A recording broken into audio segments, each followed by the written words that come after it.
Well, I voted against the deal last night, and I want to tell you why.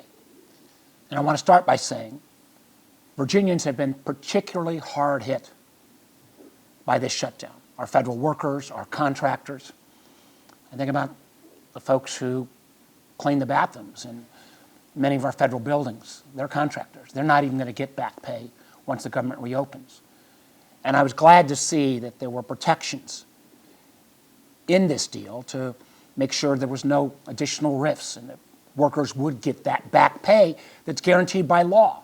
And one of the worst things about this shutdown, beyond the federal workers, that Republicans were literally choosing to make it even more harmful. What was disgraceful was the Trump administration trying to stop food benefits going to 1 out of 8 Americans and taking that all the way to the Supreme Court. But even with all those considerations, I couldn't support this deal. We cannot walk away from our fight for health care. We cannot allow 24 million plus Americans to have this cliff hit them where they'll see their health care costs become totally unaffordable. Now, we didn't have to get here.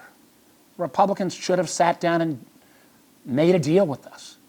But what we've seen, starting with the god-awful, ugly bill this summer, they don't give a damn.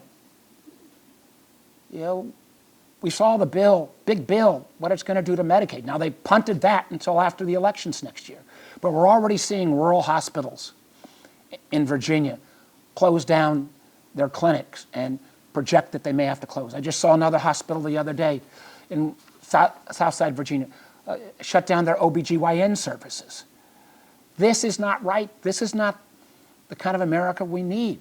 So we've got to keep that fight for health care.